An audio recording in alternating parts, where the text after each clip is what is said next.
What's going on, everybody? Welcome in. This is episode 79 of the Barking Brown Show. I'm your host, Jacob at Richism13 on the old Twitterverse, joined by Mr. Nick Carnes at Carnesies817 on the Twitterverse, my co-host, as always. My friend, how are you doing tonight? Man, well, I'll tell you, Jacob, I got White Claw. I got another White Claw. I might have been drinking some White Claw previously. While I am thrilled with the Guardians season, it's sad to see it come to a close. And when you add what we're going to dive into tonight, well, I'm going to need these White Claws. Not sponsored, but would love to be. Anyway. Well, yeah. I mean, there's never a bad, there are no laws when you're drinking the claws. So, guys, we are presented, as always, by our friends at Homage and Underdog Fantasy. Interesting thing about Underdog Fantasy, those daily fantasy, I love it. It's a lot better because of drafts instead of salary caps when it comes to daily, and I think it's a lot better that way. If you sign up using our promo code 216, they'll match your first deposit up to $100, which is free money, and, well, free money is no money. But we've got to tell you about the product dropping tomorrow at Homage. You can pre-order this and you can sign up for it now. They are back. They have brought back the starter jackets. I'm going to, if you're on Facebook or YouTube, I'm dropping in the comments right now a link to the tweet where we are giving away one of those. I'll bring it up here. Let's get it up here on the screen here. These are the awesome Homage starter jackets they got going on here. The cream and the brown and the orange. As you can see this tweet here over at network_216 on Twitter. This is pinned to the top. If you retweet this, follow us on Twitter, follow Homage on Twitter, and subscribe to our YouTube channel, you can be entered into this chance. There's also a link there. Look at it. There's also a link there if you want to buy it. You could just buy it, but you could also enter while you're at it to win another one, right? They make great gifts. Who wouldn't want one of these jackets? And I'll tell you, just a quick thing. Everybody who knows me knows I am president of the orange jersey movement. That orange-brown starter jacket with brown on it would look smexy in real Browns uniforms. I'm just saying, and I'm going to get that. I don't have it yet. I'm going to get that starter jacket. I have to. Orange on brown. Oh. Yeah, and we'll be announcing the winner tomorrow at noon on Twitter. Unless there's also, you can enter it on Facebook as well. So depends on where the winner is announced. So subscribe to the YouTube channel, follow us on Twitter, follow Homage on Twitter, and we're giving away those awesome things. But there's also a link there in the chat for Facebook and YouTube. There's a link there to that tweet, so you can enter that giveaway. We got MC Lawrence checking in. What's up, my friend? Hey, MC. Andrew's checking in, said, glad we started late. Got to chat with Jerry Cantrell from Alice in Chains. That's pretty damn awesome. Hey, good for you. That sounds like a pretty damn good way to spend a Tuesday evening.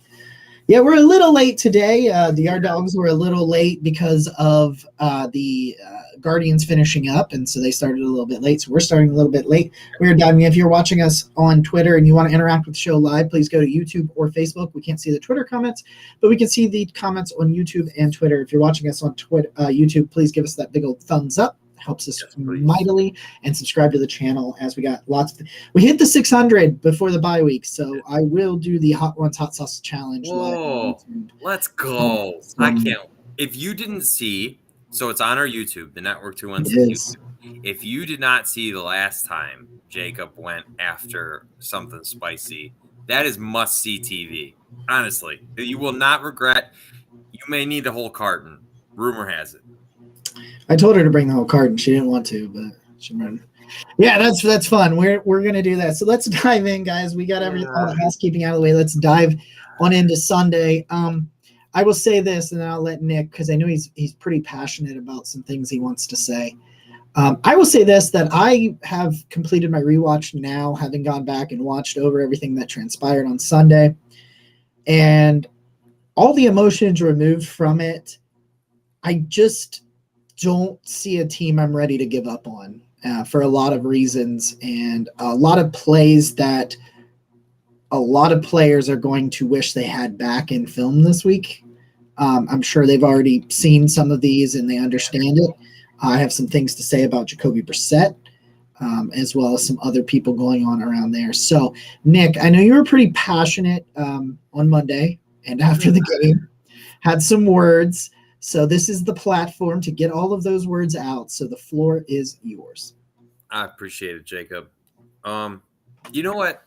It took me a little bit. I was at the game, and the last game I was at First Energy was the Jets game. So having a rough season at First Energy so far.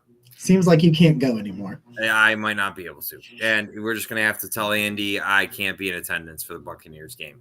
But for those who don't know, Jacob, Andy Manchin of the Dog Guard Chug and myself are set to go to the Buccaneers game later this year. So, I mean, every Browns loss is tough. I mean, we all know that. That's the obvious part.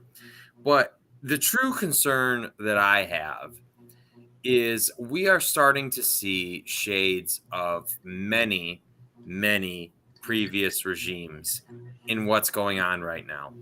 And that's not to declare this team dead. It's not to declare the season over. I'm not trying to be that kind of Debbie Downer, but to be realistic, I think there's concerns that are present. And my number one overall is that I can't recall another Kevin Stefanski era Browns team that legitimately to me looked like they quit, like the team I saw on Sunday. And that can be up for debate if you want to, but to me, what I was so I think some player. I don't know that I would go far enough to say the team, but I do think some players, yes. Yeah, yes. And so I'm not here to smear every one of these players, but when your effort, I just don't there's so much on the line this season, and every win is so important, and especially coming from a place where you got your doors blown off by the Patriots last year, and suddenly again, the score wasn't as bad, but I think, I mean, the game was equally as far away. It felt like the Browns were never really within reach beyond the first quarter. I guess it's the first half. The first half. I want to be fair. Go ahead. I just. So that to me is, and I'm sitting, and I've got a good view for straight on the field. And yeah, Bailey Zappe's making his second start ever, right? And these guys, some of the time, they're open before he's even looking at them. And I'm watching, and I'm like, that guy's open. There's so much going on, especially defensively. And it's not to say special teams or offense was good, and I know we'll dive into all of that. But my biggest concern is Kevin Stefanski sounds like a broken record in his press conferences. Effort is starting to become in question for certain players. Not all, but for certain players. And last but not least, and Jacob, I know you'll have thoughts on this too, but again, Nick Chubb has 12 carries. You start the game with a pass that goes for an interception. I get the game script goes against you, but it's just, there's so many frustrations here that I've seen in previous regimes. And I think that's why I'm truly taking this loss more difficultly than so many previous, because honestly, I thought we were past this, Jacob. I thought these types of problems from so many previous bad Browns regimes were past us. And I'm starting to wonder. And so that's my biggest concern in all of this, the big picture of this Browns team, this regime moving forward. So I'm hoping you'll talk me off the ledge. I'm just trying to be real. I try to be positive, but there's some things I can't ignore. Yeah. And like, so I tweeted this out today. I said, there is definitely a lot of issues. I'm not going to try to poo-poo the issues and act like they don't matter, at least the ones that do. I'm not gonna try to just brush things under the rug, because when you're a 2-4 football team, you're a 2-4 football team. So I don't know what you want me to say about that aspect of it, but I continue to see it. Like, so this is the thing. They don't get that 2-point conversion, and that was tough. It was the absolute right call to go for. I don't know. There's no difference between 15 and 16, but there is a difference between 15 and 17. So I'm not really sure what a lot of people were so fired up about. I don't know what's going on there. But even without that 2-point conversion, you got the ball back with a ton of time and you muffed a punt, which Chester Rogers was having him a day. Chester Rogers had earned a spot on the 53-man roster. And I want to say it was Corey Kinnan that I saw tweet this out because I remember him saying like, yep, he's getting signed to the 53 next week. It could have been Brad Steinberg. It could have been somebody else, but I saw someone make that comment and he was not muffing punts. We have such a low standard for returning kicks that just don't muff the fucking ball and we'll sign you to the active roster. But it's like, he muffs that punt, and that was it. Because on the next play, they go up 3 scores, which I get it. I do. So, but you muff that punt, and before that, as bad and ugly as everything was, there was still a shot. I mean, that moonshot to DPJ on 4th down was just a thing of beauty. But you're talking about a situation where a team that was playing relatively well in certain aspects, you were overcoming the offense's first bad game of the year, first bad game of the year, and you were still in it. They were. I will say, you blew it. You did. You blew it. You muffed the chance. You muffed the punt. You scored, or they scored, and then you fumbled again, which I get it was after the third turnover. It was over. Like the thing was over already, but I get it.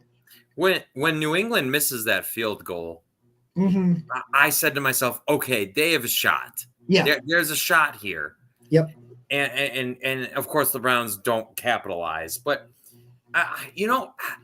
those are the two things that irk me so much. It's like Phil Dawson leaves the Browns, and they really haven't had consistent kicking since. It was nice to see Cade York bounce back, and it's like Josh Cribbs leaves the Browns, and the return game has just been abysmal mostly since.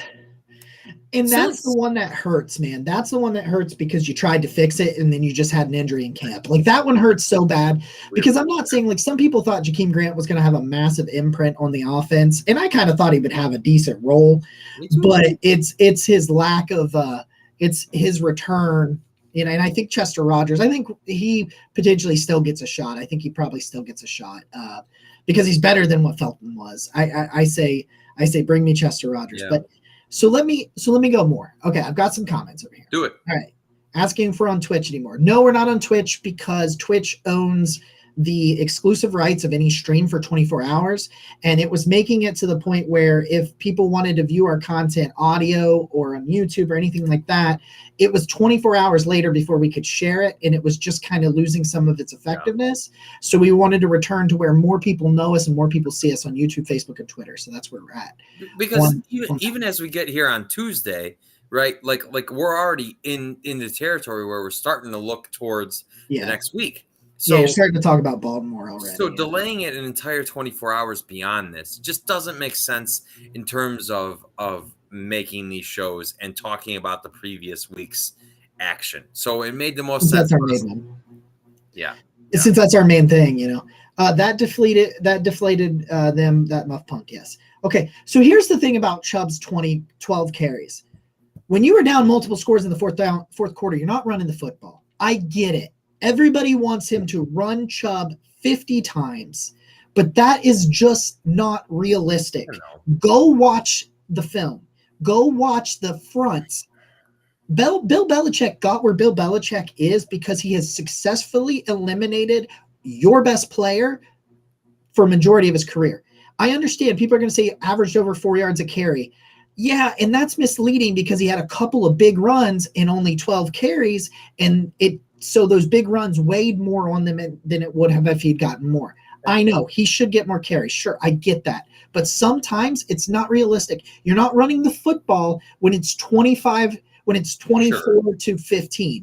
It's just I get it. I get it. How about the first play of the game, Jacob? How about the first play of the game? I'm not saying Jacoby Brissett can't throw the ball. I understand that. But if dude is going to turn the ball over, I want Nick Chubb running the ball the first Your play. offensive line doesn't miss their fucking block, and he probably hits Njoku for a long score.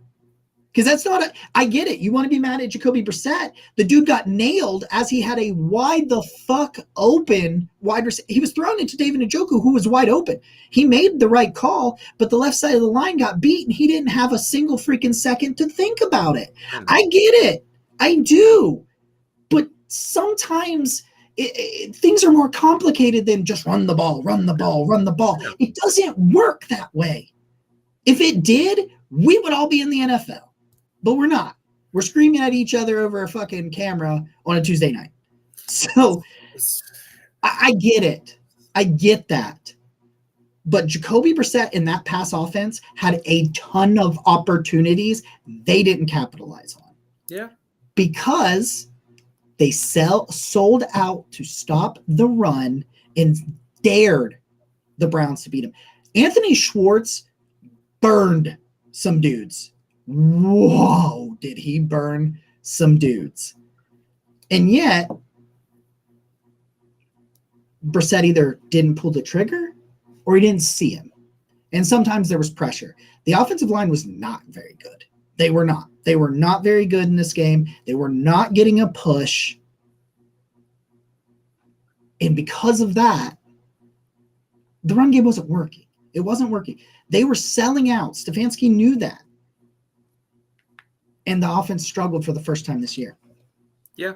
Now, you're not perfect. I get it. There were probably some opportunities to run the ball a little bit more. Yeah, sure. I believe that. I believe that is true. It's just, it's so, and I get that. I get you can't run the ball there. Well, I would have liked to see them emphasize it early. I would have liked to see that. If I'm not mistaken, the Patriots' run defense has also not been super great. But I just think beyond that, you know what? The offense was bound to struggle. Jacoby Brissett's your quarterback, and as much as we love him, he's not going to be great all the time. He's a career backup. We know that. We know, and he's been performing above what he's done. And that's no surprise to me in Kevin Stefanski's system because it's supposed to make it easy for the quarterback. But it would be nice if for once ever, even in 2020, the Browns defense still picked them up with key turnovers frequently or would be just good enough. And it's Andrew Sendejo blocked a 2-point conversion in Jacksonville that helped the Browns win that game. I'll never forget that defense found a way. And it's just like, if the offense isn't firing on every cylinder, the rest of the team is never picking you up. That's we know for a fact that the defense and the special teams has the ability to pick the Browns up talent-wise, and they just during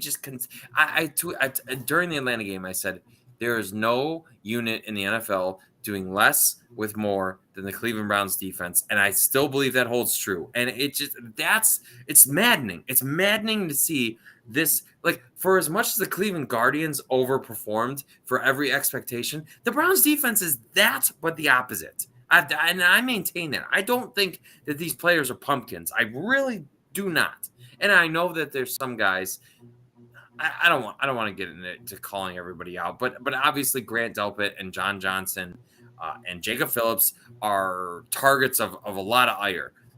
And so I understand that. But there's so much talent there. There's so much more talent on this 2022 Browns defense than there was on the 2020 defensive unit. And the 2020 defensive unit blows this group out of the water.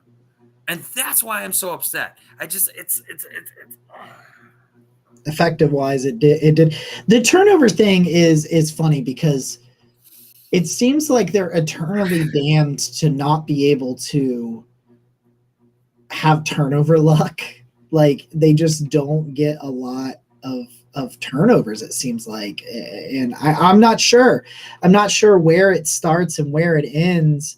But somebody's got to step up. And people say that somebody's got to step up as a leader.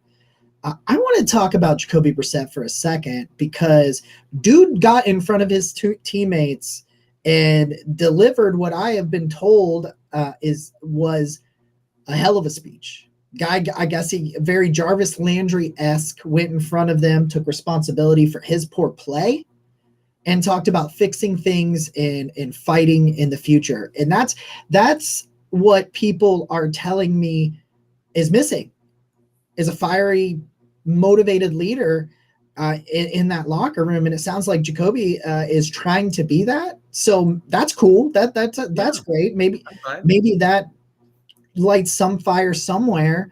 The thing that gets me is so it's these lack of effort plays, and I don't think it's always that fair to try to call someone's effort into question when we really don't necessarily actually know from where we're standing really how much effort they are. We also don't know what they're supposed to be doing on a play. Like we can be like, oh man, Grant Delpit blew that, and it might not have been him. And so sometimes some of the anger can be misdirected. And I'm not saying, because I think Grant Delpit's been awful, so I'm not he was just the name that came up in my head. So I'm not saying that. I'm just saying that, you could say, oh, I think Delpit messed this one up when now maybe it was actually Greg Newsome or something like that. You never necessarily know going back and forth with that sort of thing. Oh, goodness. But the thing that gets me is we talk about, like, there's this thing out there that some of these guys don't like Joe Woods, which is fine. You're not going to like every coach you play for. You're not going to like every boss you have. In that they're in some way not trying because they think it'll get rid of Joe Woods, or they think that I don't know that it'll show him and they'll get rid of him and they don't want to play. I don't like that's asinine to me. That's so insane that you would be willing to embarrass yourself week in, week out with the film you're putting on tape because you don't like a boss or a coach. Like, if you don't like the situation, I think you should vocalize it to your coach, maybe your head coach, and talk to him about the situation and try to figure things out. And it's mind blowing to me that Stefanski. It's not mind blowing that Joe Woods still has a job, but it's kind of interesting that it doesn't seem publicly like they've changed very much. I will say, we asked them to run man coverage. They ran a ton of man coverage on Sunday. They blitzed a ton on Sunday. It still didn't work. So, you're talking about the schemes needing changed. Well, they kind of changed it, didn't they? And it kind of did not. It wasn't that simple. It wasn't as simple as get rid of Joe Woods or make him call different plays, because here we are doing different things, and a lot of the same things happened. And we weighing in, there's a total miscommunication on the entire back end of the defense. Simplify the calls. Woods says he has. He said that the other day. They're removing some of these multiple calls where they can choose different types of coverages and just simplifying it because the communication can't work.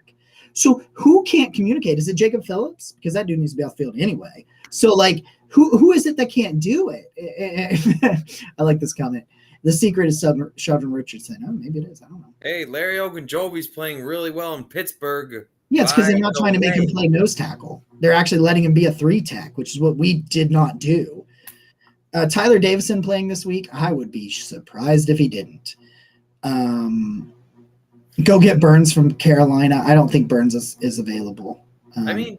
We legitimately did not realize how good Malik Jackson and Malik McDowell were. I don't think. Looking at what's going on. They weren't very good. That's my point. That's my point. We had significantly better play from Malik Jackson and Malik McDowell than we're getting right now. I think you had better linebacker play behind them. Because right now, JOK is playing like shit. Yeah. What you want? Greg Newsome, roller coaster. Denzel Ward, trash. That is where we're at, man. This is what gets me so frustrated. Is I'm looking at this team and it's the proven guys. that piss me off, right? Yep. It's the proven guys. Like, listen, Jacob Phillips, I projected you. I thought you were going to be really good. But to be quite honest, we never saw a ton of him healthy. Because even when he plays last year, and even when he plays his rookie year, he was coming off of some injuries, right? So it was a bunch of projection. We thought Grant Delpit would take a step forward, and he hasn't. That's production. That is what am I thinking? I'm trying to projection. That's us projecting what he's going to do. I'm talking about the guys like John Johnson, JOK, Greg Newsome, Denzel Ward, guys that are not playing to the level that we have literally seen them play, especially guys like Denzel Ward, who has been like that for a long time. Shout out to Mac the Buffalo. He posted John Johnson post today, and I didn't know, but apparently by PFF, John is missing 19% of his tackles, and that's terribly low. And he's playing. You know what? We talked a lot last year about, well, John Johnson should be in the box. John Johnson should be in the box, and he's playing in the box, and it is not. It's not working. It's not working. I don't know. You know what? I remember a Building the Browns episode where John Johnson said, I want to be the best. I want to be the best. And we talked about him being this leader, being this voice, this guy that has this experience, and he's gonna shape the secondary. And it just doesn't seem like it's happening right now. There's a lot of finger pointing that, Jake Burns is posting these clips of defensive reps where, Grant Delpit is going woefully out of the play and then looking around at his teammates wondering what the problem is. And I feel There's a bad. couple guys. There is a couple guys on this team that I truly think if you took them out and got average players in replacement, I think it would be a dramatic difference. Like I said, I think there are guys like John Johnson and and Denzel Ward, and Greg Newsome has been up and down. Martin Emerson's played pretty well, and JOK that are struggling. That I think if you put different guys in other positions, it changes this. If you put a better linebacker, if you replace Jacob Phillips, and Jacob Phillips is like grading in like the Mac Wilson areas, right? And if you replace him with, let's say, a dude that grades in the 60s, I think it makes JOK better. I think it makes these defensive tackles better. Now, the defensive tackles really need to play to help the linebackers better. But what I'm getting at is I think there can be a domino effect. And I think if you take Grant Delpit off the field, I don't think either one of those players should see the field right now. That doesn't mean ever. That doesn't mean they can't be replacement level and play like 10 to 15 snaps, but they should not be playing majority of the snaps because we are continuing to see issues where those two are at the root. And I know that it's wild to put all of the struggles on two players, and I'm not, because I'm saying other people are struggling. But if those two, if you elevated the Mike linebacker and your second safety's productivity, I think it starts to let everybody else. I think Jacob Phillips is trying so hard to make a big play that he gets way too aggressive, and every freaking coach on the other side knows it. They see it on tape and they exploit it all damn day long. And the same with Grant Delpit. I think it's the both. I think those dudes want to make plays so damn bad that they are like. You do remember this, Nick? This is what you get taught this in Little League football, right? If you're going to screw up at 100 miles an hour. Yep. No, don't do that. If you go left instead of right at 100 miles an hour, you're never going to recover. Mm-hmm. If you don't know what to do, don't try to amplify not doing your job. And Jacob, this is why I'm so upset, okay? Because, again, I thought that with this regime, Andrew Berry was a significantly better drafter than previous Browns GMs. And as we look at the Browns, especially on defensive struggles, you have because we're going on 3 years in now of Andrew Berry's first draft class. And right in the middle of that, you have Jacob Phillips, Jordan Elliott, and Grant Delpit. And when you look at where the Browns are struggling right now, it's those three positions. And I'm not trying to say Andrew Berry's suddenly a bad drafter, but you drafted these three guys, and we're in year 3. If you are good at this, those guys need to be key contributors. You drafted them in rounds to be key contributors, and they're not. Yeah, and I get that, but I would counter with Harrison Bryant and Donovan Peoples-Jones were also in that not draft. all bad. It's not all bad. And Jedrick Wills is pretty good He's too. playing well. So that's 50-50. But do you want to know the real mark of a good GM is admitting mistakes. So don't stick with it. Don't try to force these guys. If these guys can't play right now, and I think that Deion Jones is not a Mike linebacker. If you think he is a Mike linebacker, you are set up for failure. He is a Will or a Sam. He is not going to play in the middle. But there is a decent chance, because they've rotated him in there a little bit, that you might see Taki in there at Mike in 2 backers, in the 3 linebacker sets.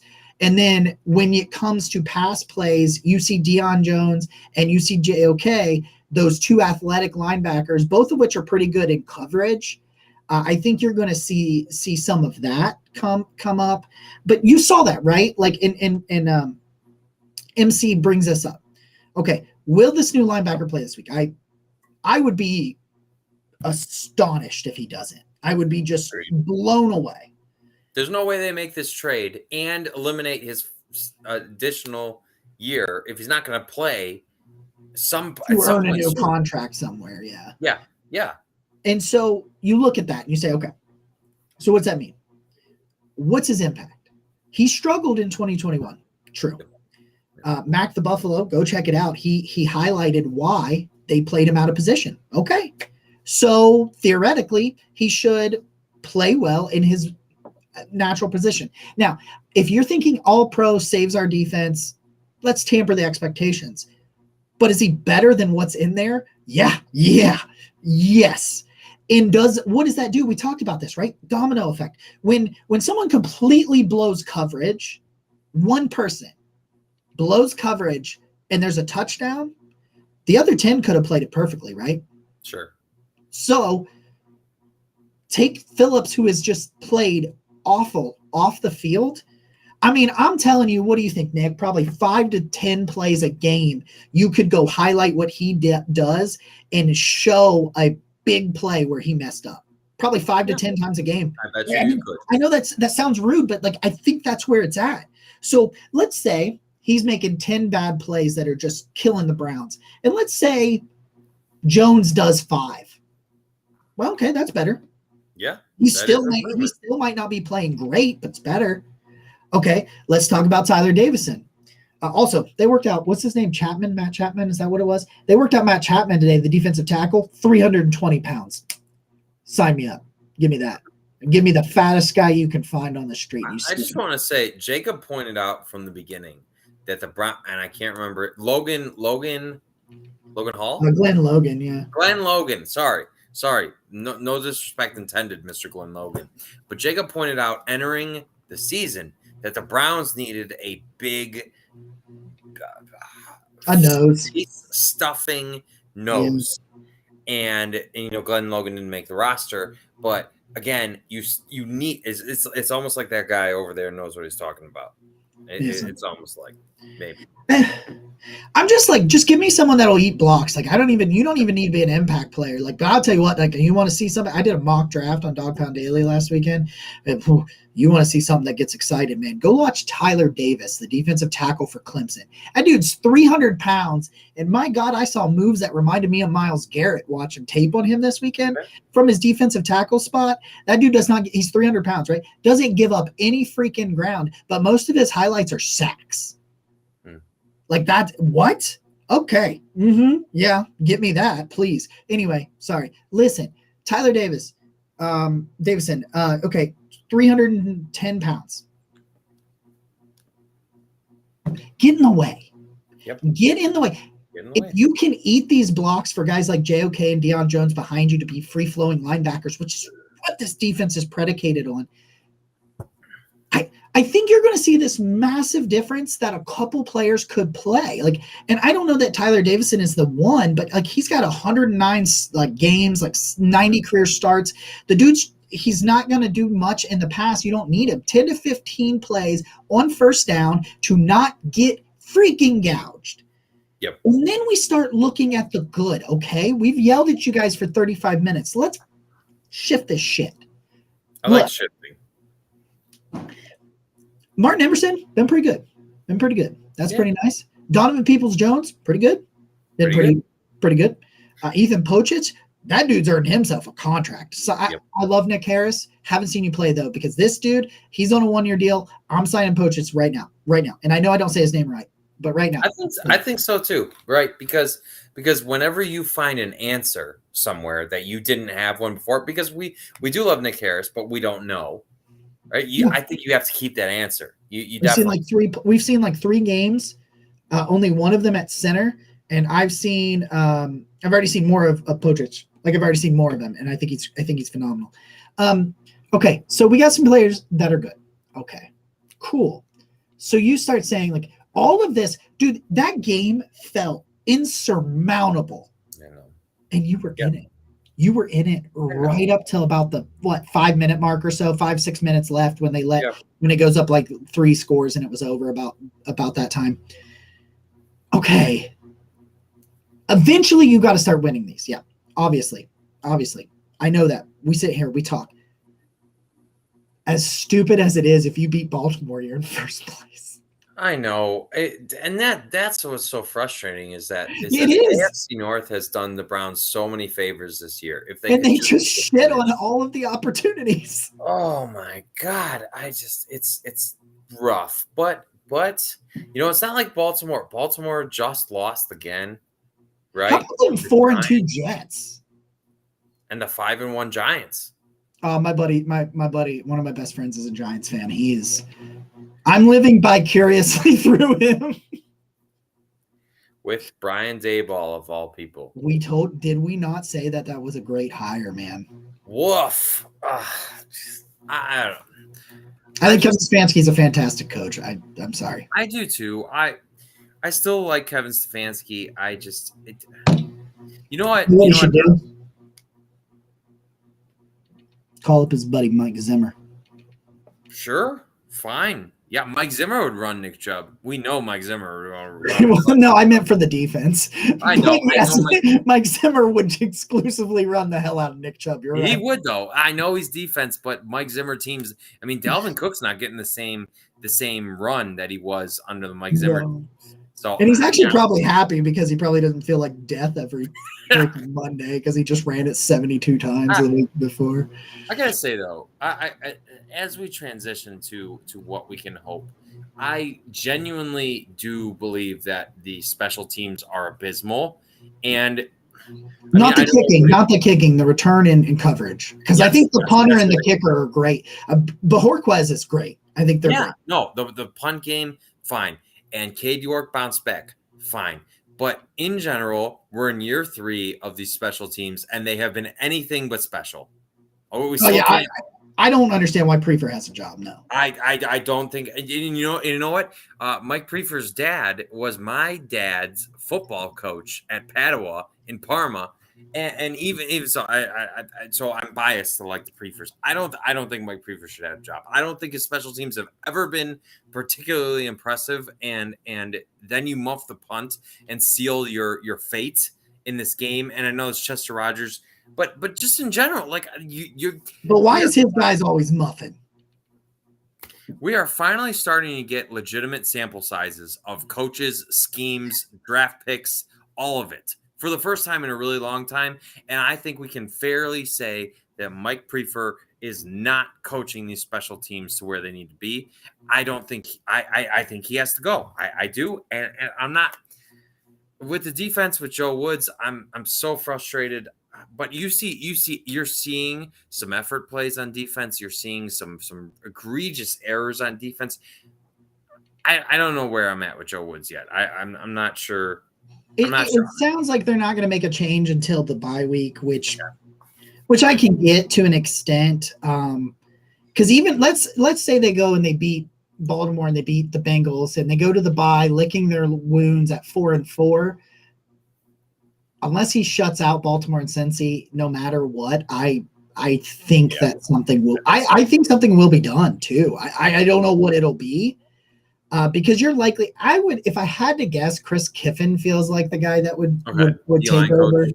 Yeah, the D-line coach, because like I like Jeff Howard, but like dude's a DB coach, and your DBs are the problem right now. Because the D tackles are bad, the linebackers are bad, but so. Myles Garrett finishes with like 10 pressures, like a really outstanding game, but you wouldn't know it because the ball, Bailey Zappi, like you would have thought Bailey Zappi, like if you looked at that stat line and you didn't watch that game, or even if you did watch that game, but you just, you were just watching the ball, weren't necessarily watching what the defensive line or whatever, and you didn't go back and rewatch it and things like that. You would have thought he had all day to throw. No, he was throwing the ball in like 1.5 seconds. Like he was throwing it back foot out. And there's not a lot of defensive ends, of edge rushers or pass rushers in general that can get there in the amount of time Bailey Zappi was getting off. So the question becomes, okay, why is that there? Why is that doable? Well, because they're not playing tight enough coverage in those quick 3-step drop, and balls out. Those routes are open, and they're open consistently. And he's a great story, man. But Isaac Rochelle, you had Bailey Zappi dead to rights, and you basically fell down on his feet. And you're not like, what I'm getting at is even in some of those situations where the coverage was actually right, a few people. Okay, I need Chase Winovich back, and I need Jadeveon Clowney back. We got to the point on Sunday where I'm watching the game, right? I'm in First Energy Stadium, so I start keying on pass catchers for New England, and I'm like, and so they snap the ball. I'm like, that guy's open, that guy's open, that guy's open, and it doesn't take a world beater at quarterback to hit wide open receivers. It doesn't. That's what I'm getting at. And I don't think it was because he had a bunch of time either. I just think that they're just not just open from the snap. They're open, and they played an ass load to cover one. So when is it enough for you to look at that performance that you're putting out there and have more pride in yourself? Because I know that some of these guys can be better. I don't know if Grant Delpit can be better. I don't know if Jacob Phillips can be better, but I know Denzel Ward and I know John Johnson, and I know these guys can be better. And maybe John Johnson cannot get back to what he was in LA, but what he was in the back half of last year was good. It was a lot better than what this product is. So that's my point, right? And so we're transitioning into, okay, what's the road ahead? Mm-hmm. What can we do? Okay, you got Baltimore and Cincinnati before the bye week. Okay. Baltimore is, and so is Cincinnati. Actually, so is the Browns and even Pittsburgh. The entire AFC North, I don't understand what's going on with any of them. So Lamar starts off on this historic tear, accounting for like 80% of his team's yardage or some ridiculous number. And now I understand that was also before J.K. Dobbins came back, and it looks like Gus Edwards will be back, and Bateman should be back, and he's missed some time. So I understand some of those things. But he was on this historical tear that you were kind of like, I don't know if this is sustainable. And they've lost some games they just should not have lost. Like their meltdown against Miami was as bad as, if not worse than, the meltdown the Browns had against New York. That was like a 21-point lead that they blew. Yeah, but they had more. But Miami had more time than the Jets did. And guess what? Guess who they just lost to? The Jets. So they lost to. Listen, this is wild. They lost to the Jets, who did not. Somebody was telling me this, did not have a passing touchdown. Zach Wilson did not play all that well. It was actually their defense. Quinnen Williams, have yourself a day. 4 sacks. Like that is some awesome. He's a good football player, man. Quinnen Williams. Just across the NFL, there's stats that are coming out right now that touchdowns are way down. Yeah, defense is playing good. Yeah, I saw Justin Herbert just set a record for pass attempts without a passing touchdown. In a win. Yep. Sorry. I need to remember the stat correctly. But there's a lot of really weird stuff going on in the NFL right now. And teams are winning without passing touchdowns when it's supposedly like this big passing league. And yes, like Kansas City and Buffalo are just these passing juggernauts. But across the NFL, that's not really what's happening right now. Yeah, and so, okay. Can you beat Baltimore? Yes. MC says 34-30 Browns. Can you beat Cincinnati? Yes. Let's go, baby. But this is it. This is the last time I'm going to sit here and say you are still in it unless they win. So if they go out there, they go to 2-5, it's done. You can't go to 2-5. This is must win now. Division game, and you're 2-4. You cannot go to 2-5. You can't. That's the key. At 2-4, you're 1-0 in your division. You have 5 games left against your division, 2 coming up right now. 3 of those games, your quarterback's back. Okay. And you say, well, the quarterback can't fix the defensive issues. Yeah, but the quarterback will score a lot more points, and that will fix some defensive issues. So I'm sorry, the people that say he's not going to fix all this stuff. And having a franchise quarterback fixes a lot. Because remember why the Browns won in 2020? Because they could score, and their defense was good enough. Jacob, you said it yourself. You said the Patriots were daring Jacoby Brissett to beat them. Or if Deshaun Watson starts that game, are the Patriots? You're not daring Deshaun Watson to beat them. They're not daring Deshaun Watson to beat them. They're not. I mean, good luck. I hope you dare Deshaun Watson to beat you because he will. So, I know.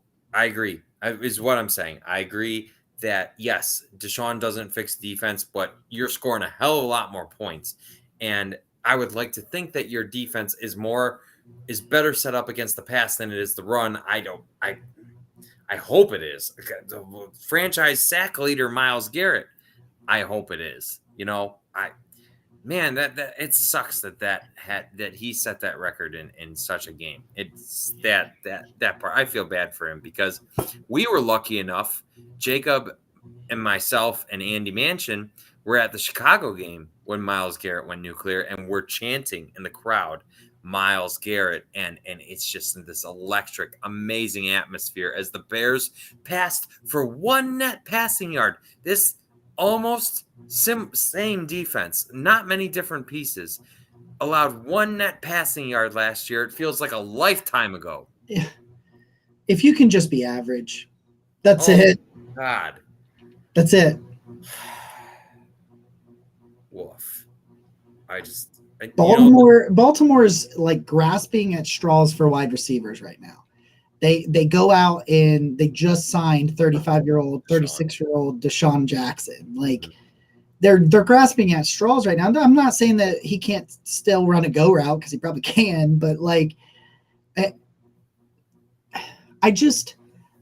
look at it and I watch some of these plays and I remove the emotion from it. And I would say watching that team play Sunday that it just doesn't look like a 2-4 team. Now you are though. You are. And you're unbelievably irritating and frustrating. That's what you are. Yep. That is verbatim what you dickheads are right now. So it's like some of the players are getting, I'm sure, frustrated with fans and with the media.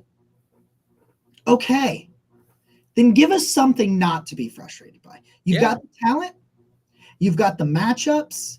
If Denzel's back, Martin Emerson's playing well, Greg Newsome is there, AJ Green should probably see some more playing time. Greedy was a little rusty. Get Deion Jones in there. Get Tyler Davison.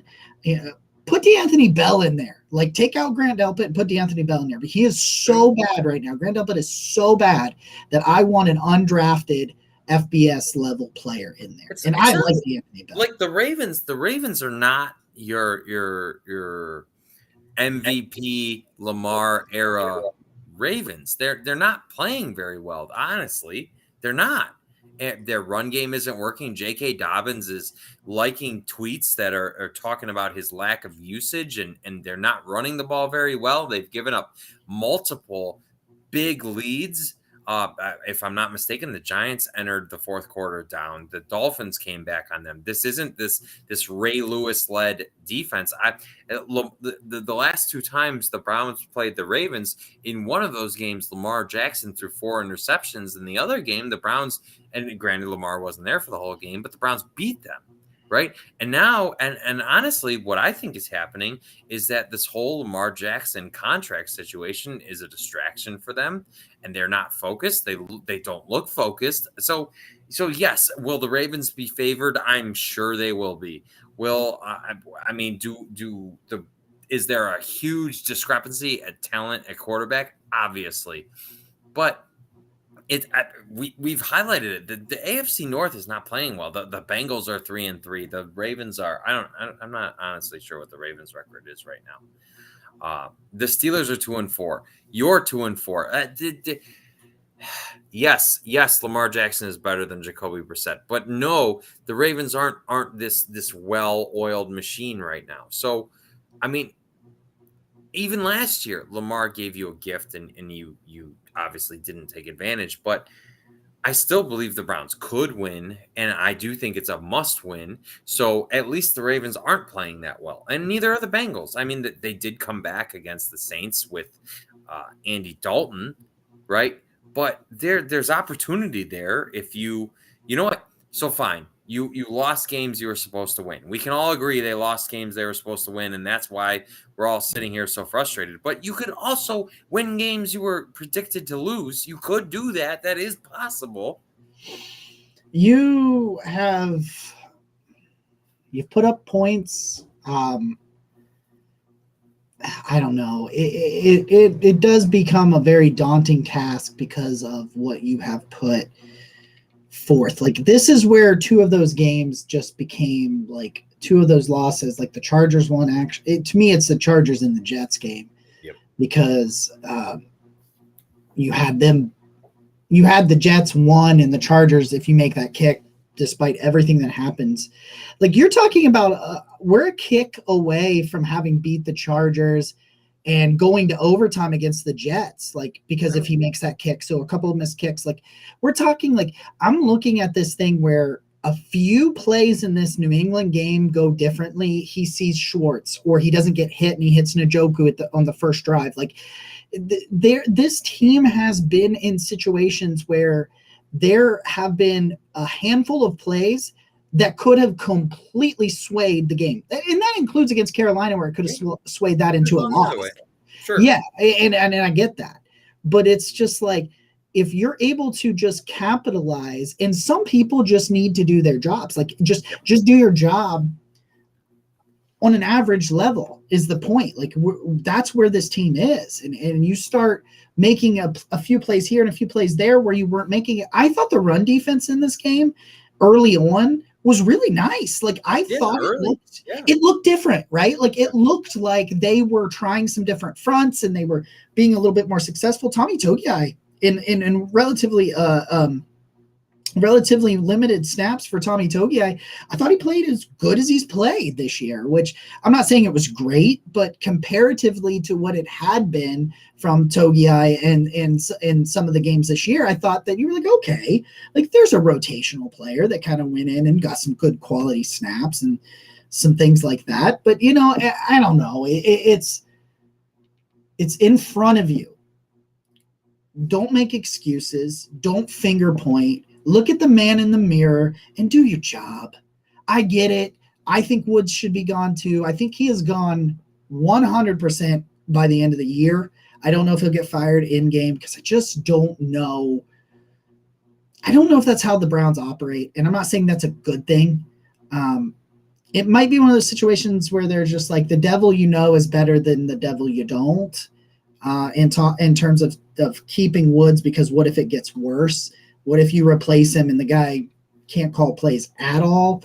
I don't know how it gets much worse, but you've got a team that is now put on film that they are attempting to change some things. Mhm. You made a move for Jones.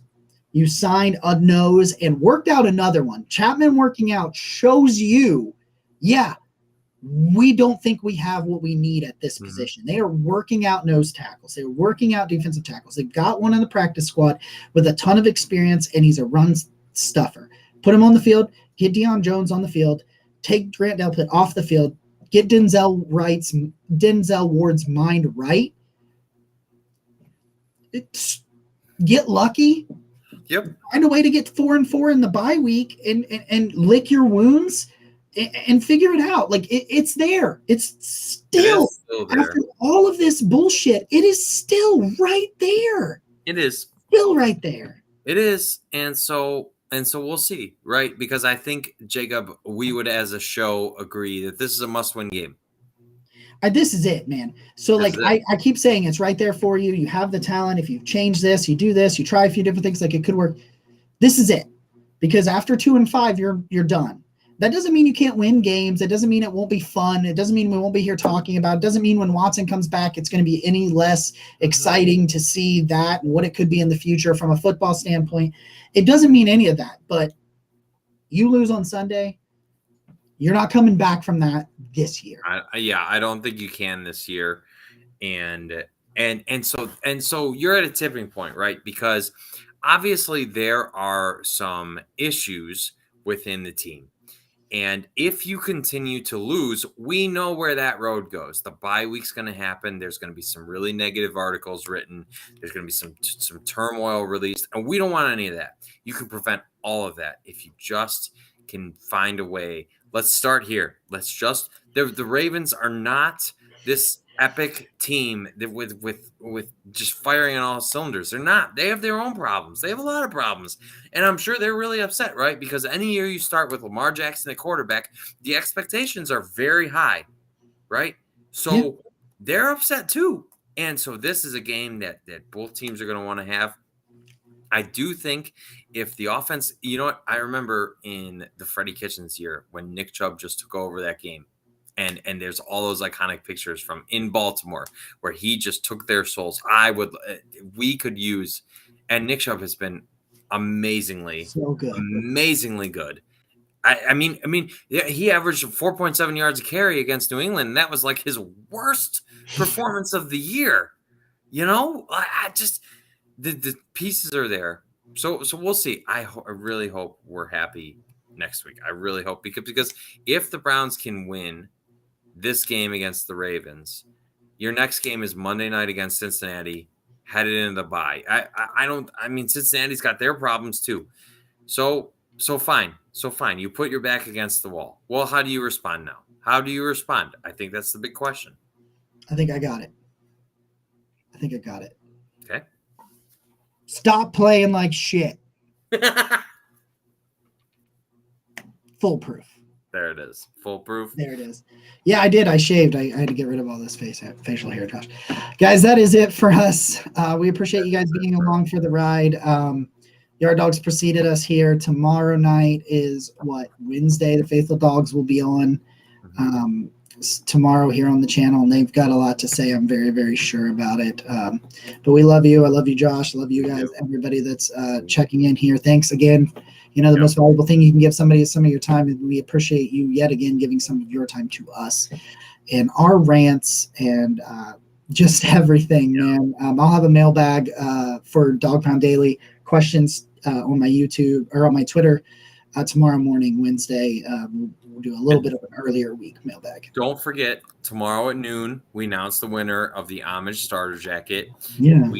We love giving things away, and we are working on giving more things away to you. We have something else in the works that we met about that we're hoping to announce next week that we will also be doing giveaways with.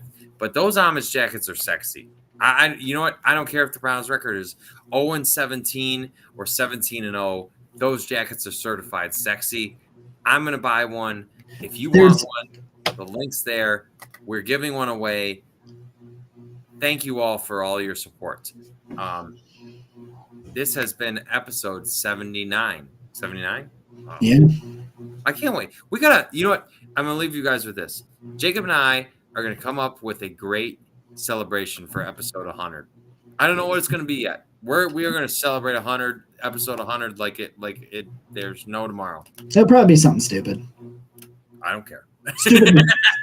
Stupidly fun. Stupidly fun. We love stupid fun here. So I'm Nick. He's Jacob. Go Browns. Go Browns.